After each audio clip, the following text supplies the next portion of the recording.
بلوچستان کے علاقے، وہاں بھی لوگ پیچھے رہ گئے. اور جو انویسٹمنٹ کی ضرورت ہے، یعنی جس پیسے کی ضرورت ہے، آپ نے کہا نا 50 کروڑ سے 1 ارب تک، اس سے بہت زیادہ پیسے کی ضرورت ہے. یہاں علاقہ بڑا ہے، مسائل بہت ہیں، تعلیم کا مسائل ہیں، ہسپتال آپ کے بنانے. ابھی ایک ہسپتال یہ 2016 سے تھا، ابھی جا کے اس کو فنکشنل کیا، کیونکہ بڑا مشکل تھا گورنمنٹ کے لیے ہسپتال چلانا. یہاں پھر اتنے بڑے بڑے علاقے ہیں، یہاں سڑکیں بنانا، پورا علاقے کو کور کرنا، وہ بھی بہت بڑا خرچہ ہے. شہروں میں مثلاً پشاور اور یہ اس سارے پشاور ویلی کے اندر تو چھوٹے چھوٹے فاصلے ہیں، سڑک بنانا آسان ہے. یہاں آپ کے فاصلے بڑے بڑے ہیں. تو یہ علاقے میں پہلے تو اگر کوئی بھی آپ سے یہ وعدے کرے نا کہ میں سارے مسئلے حل کر دوں گا، وہ آپ سے سچ نہیں بول رہا. مشکل آپ کے حالات ہیں. اور اگر ایک علاقہ 70 سال سے پیچھے رہ گیا ہے تو یہ بھی نا امید لگانا کہ 2 سال میں ایک دم انقلاب آ جائے گا. یہ تو میں تو آپ سے سچ بولوں گا، میں کوئی آپ سے ایسا وعدہ نہیں کروں گا جو پورا نہیں کر سکتا. مجھے لوگ کہتے ہیں جی کدھر گیا نیا پاکستان، کدھر گئی مدینہ کی ریاست. میں ان کو کہتا ہوں ذرا اپنی تاریخ پڑھو.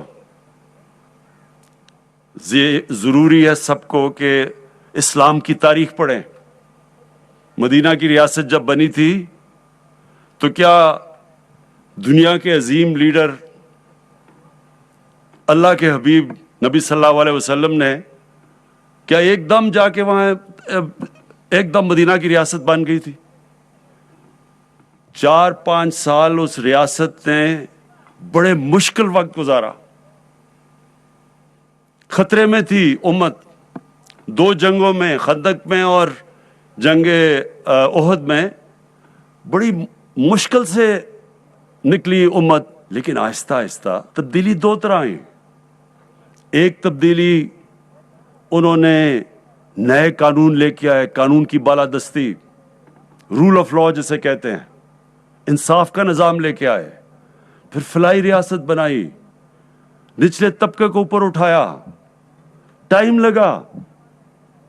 ایک انہوں نے جو دنیا جس طرف جا رہی تھی بادشاہت کے اندر، انہوں نے رخ موڑ دیا.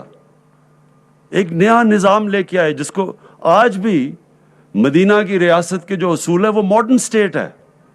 آج بھی وہ سارے جو دنیا کی ریاست جو ان اصولوں پہ چلنے کی تھوڑا سا بھی چلتی ہے وہ اوپر آ جاتی ہے. انہوں نے ہمیشہ کے لیے ہمیں بتا دیا کہ اگر ایک ریاست نے اوپر جانا ہے تو ان اصولوں کے اوپر چلے گی تو اوپر جائے گی. تو وہ ایک دم تو نہیں ہوا.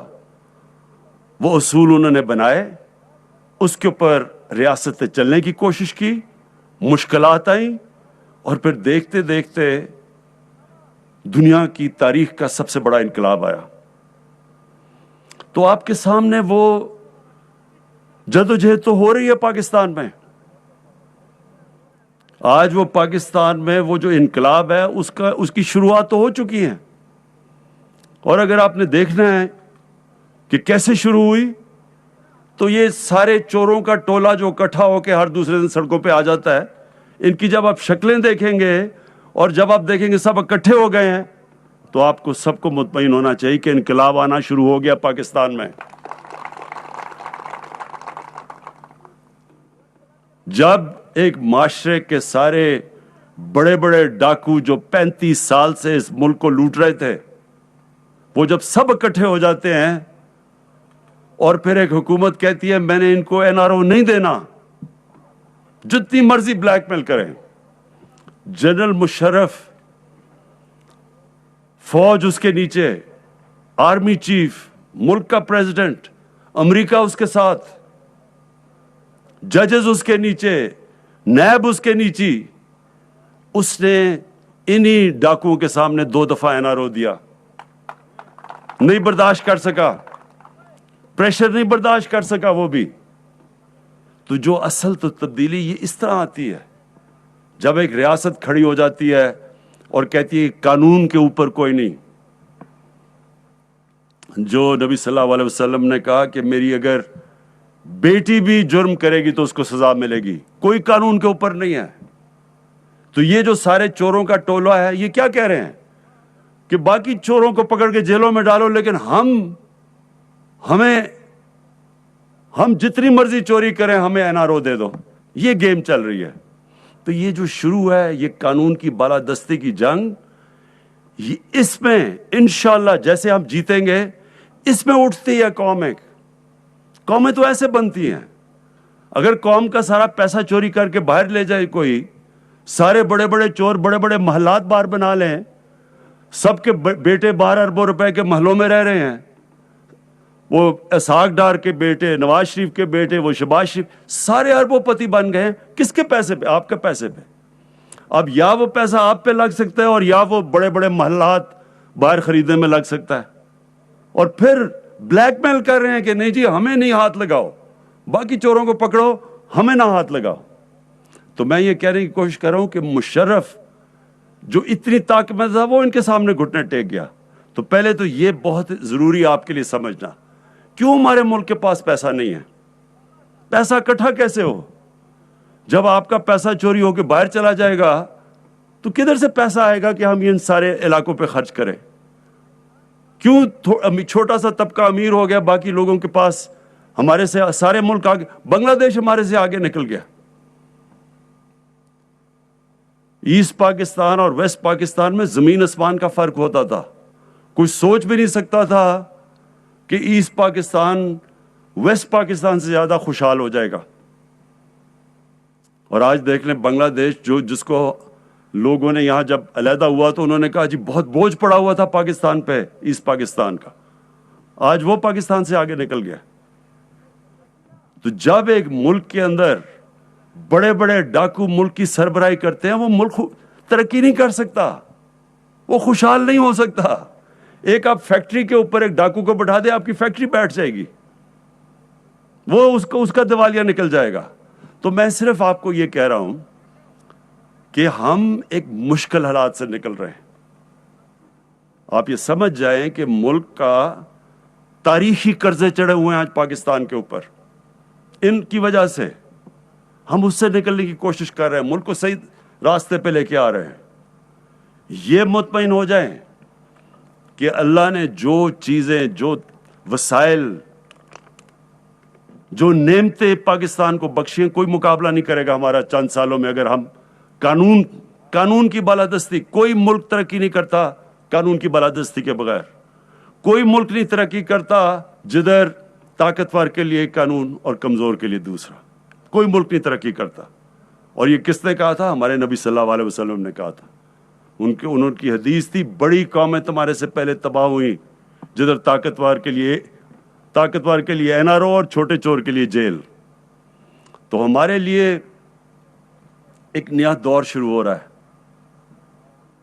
اور یہ دور, اس کے اوپر جو میرا نظریہ انصاف کی تحریک وہ شروع ہو رہی ہے. ہمیشہ تبدیلی, جس کو ریفارمز کہتے ہیں, اصلاحات کہتے ہیں, وہ تکلیف دہ ہوتی ہیں. کوئی بھی دنیا میں مجھے دنیا میں ملک بتا دیں جس میں تبدیلی آ رہی ہو, ریفارمز ہو رہی ہو, اصلاحات ہو رہی ہو اور وہ آسان ہو.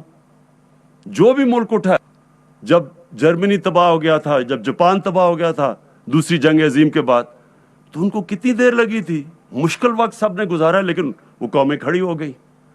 تو جب ایک ملک کے اوپر تاریخی قرضے چڑھ جائیں, اس کا دیوالیہ نکل جائے, تو تھوڑی دیر وہ مشکل وقت سے گزرنا پڑتا ہے.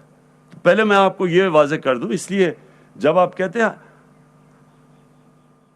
میرے خیال میں ہم اگر یہاں ان سارے علاقوں میں, یہ جو پیچھے آپ کے رہ گئے, اگر ہمارے پاس آج پیسہ ہوتا, اگر ہم یہاں انویسٹ کرتے, یہاں بڑی تیزی سے یہ علاقے, یہاں وسائل آپ کے پاس بہت زیادہ ہے, یہ بڑی جلدی تبدیلی آ سکتی ہے.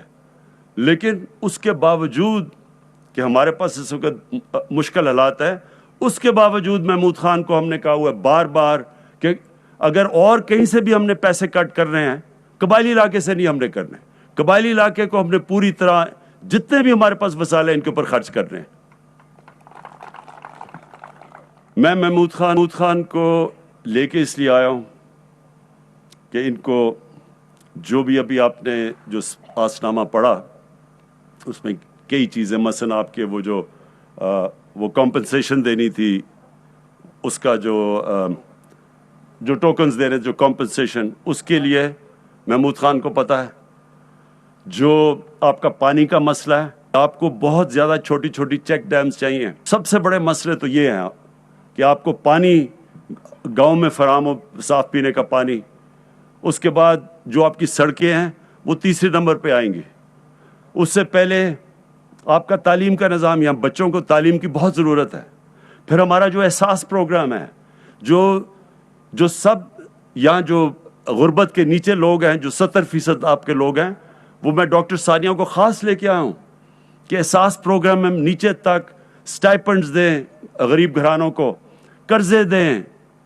پھر جو ہم جانور دیتے ہیں گھر میں خواتین کو تاکہ وہ اپنی آمدنی اوپر کریں، دودھ ہو گھر میں، یعنی مرغیاں انڈے، یہ غریب گھرانوں کے لیے ہم نے یہ بھی پروگرام لے کے آئے ہوئے ہیں. اور جو کامیاب جوان جو آج ہم نے بڑے بڑے قرضے دیے ہیں، اس کے اندر وہ بھی یہ ساؤتھ وزیرستان میں سب سے زیادہ ہم دیں گے، کیونکہ یہاں آپ کا یوتھ سب سے زیادہ ہے اور بے روزگاری سب سے زیادہ ہے. تو ان کے لیے بھی آج جو پروگرام ہم نے لانچ کیا. اور پھر ایک اور فیصلہ کیا ہے ایجوکیشن سٹی کا. زمین بھی آ گئی ہے اور یہ پختونخوا کی گورنمنٹ اب 5000 کنال کے اوپر پوری ایجوکیشن سٹی بنانے لگی ہے. یہاں سارے علاقے کے لوگوں کے لیے اب ہم وہ ہیلتھ انشورنس دے رہے ہیں، ہیلتھ کارڈ آپ کے لیے، ہر خاندان کے لیے، کہ کسی بھی ہسپتال میں جا کے 7 لاکھ روپے تک آپ کا مفت علاج ہو سکتا ہے. کوشش ہماری یہ ہے کہ جتنے بھی آپ کے بنیادی مسئلے ہیں وہ ہم حل کریں. جو آپ نے ابھی بات کی ڈسٹرکٹ کی، وہ تو میں جانتا ہوں کہ زمین کے لیے یہاں آپ کی کتنا پیار ہے اپنی زمین کے ساتھ، اور اس لیے میں نے محمود خان کو کہا کہ آپ کے ساتھ بیٹھ کے مشاورت کرے. کوئی فیصلہ آپ کی مشاورت کے بغیر نہیں ہوگا. جو بھی فیصلہ ہوگا، جب تک آپ مطمئن نہیں ہوں گے وہ ہم فیصلہ نہیں کریں گے. تو یہ اس کے اوپر بھی آپ مطمئن ہو جائیں. واضح کر دیتا ہوں کہ ہماری اس وقت پرائیورٹی ہے، ہم نے وزیرستان خاص طور پہ جدھر سب سے زیادہ تباہی ہوئی جنگ کی وجہ سے، اس لیے وزیرستان کو ہم نے سب سے زیادہ آگے رکھنا، اور پھر باقی سارے قبائلی علاقہ اور بلوچستان، اور خاص طور پہ جنوبی بلوچستان جو کہ پیچھے رہ گیا، اس کے اوپر میری حکومت کی سب سے زیادہ توجہ ہے.